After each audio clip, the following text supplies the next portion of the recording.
Hari ini kita akan mempelajari tentang yang pertama, ada apa saja istilah perbedaan dari international law dan law of nations. Yang kedua, apa saja unsur-unsur dari international law. Dan yang ketiga, apa saja perbedaan dari international law dan national law. Yang pertama, kita masuk ke apa istilah perbedaan dari international law dan law of nations. International law itu merujuk kepada suatu hukum yang mengatur dua atau lebihnya negara, organisasi, dan perjanjian yang meliputi dua negara serta individu dalam bentuk global.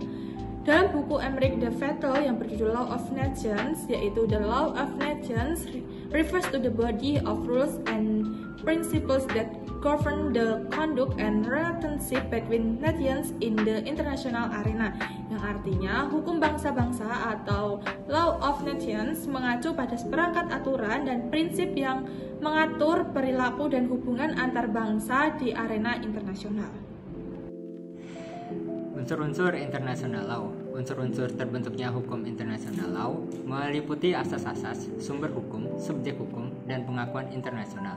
Asas-asas yang menaungi hukum international law sendiri adalah yang pertama ada asas teritorial, yang kedua ada asas kebangsaan, yang ketiga ada kepentingan hukum, yang keempat ada pacta sunt servanda, dan yang kelima ada asas ius cogens.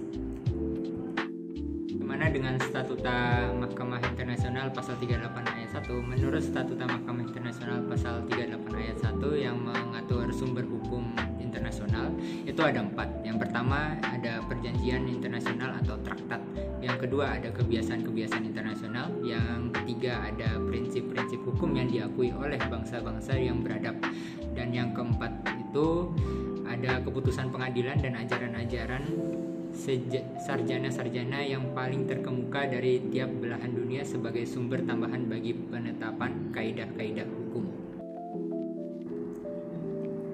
Subjek hukum internasional. Subjek hukum internasional adalah pemegang segala hak dan kewajiban menurut hukum internasional. Beberapa di antaranya itu ada negara, organisasi internasional, Palang Merah Internasional, Tahta Suci atau Vatikan, organisasi pembebasan atau bangsa-bangsa yang sedang memperjuangkan hak-haknya, wilayah-wilayah perwalian, kaum beligeransi, dan individu. Dan yang terakhir ada pengakuan internasional, yaitu pengakuan secara resmi dari negara lain atau organisasi internasional terhadap kedaulatan dan legitimasi suatu negara. Pengakuan ini merupakan perbuatan politik yang menunjukkan kesediaan suatu negara untuk mengakui fakta dan menerima akibat hukumnya. Pengakuan internasional diperlukan demi perkembangan negara sendiri. Dengan hal itu, suatu negara bisa membuat perjanjian dengan negara lain demi mendapatkan bantuan, mengembangkan dan mensejahterakan negara sendiri. Perbedaan hukum internasional dan hukum nasional ada dua, yaitu yang satu definisi dan yang satunya subjek. Yang definisi hukum internasional adalah sistem hukum yang mengatur hubungan antar negara-negara dan entitas internasional lainnya, seperti organisasi internasional. Hukum ini mencakup aturan dan prinsip yang mengatur tindakan negara di luar batas-batas nasional mereka, seperti perjanjian internasional, hukum humaniter internasional, dan hak asasi manusia internasional. Yang kedua, ada hukum nasional. Hukum nasional adalah sistem hukum yang berlaku dalam batas-batas suatu negara. Hukum ini mengatur hubungan antar individu, kelompok, dan pemerintah dalam negara tersebut. Hukum nasional mencakup berbagai peraturan perundang-undangan yang dihasilkan oleh lembaga legislatif suatu negara, seperti undang-undang, peraturan pemerintah, dan keputusan pengadilan. Yang kedua, ada subjek. Subjek terbagi menjadi dua, ada subjek internasional dan subjek nasional. Subjek internasional yaitu subjek utama hukum internasional adalah negara-negara dengan berbagai dan organisasi internasional, misalnya PBB, WTO, dan lain-lain. Individu atau perusahaan dapat melibatkan dalam hukum internasional, tetapi hanya melalui hubungan dengan negara atau entitas internasional. Yang kedua ada hukum nasional. Subjek utama hukum nasional adalah individu, perusahaan, dan pemerintah suatu negara.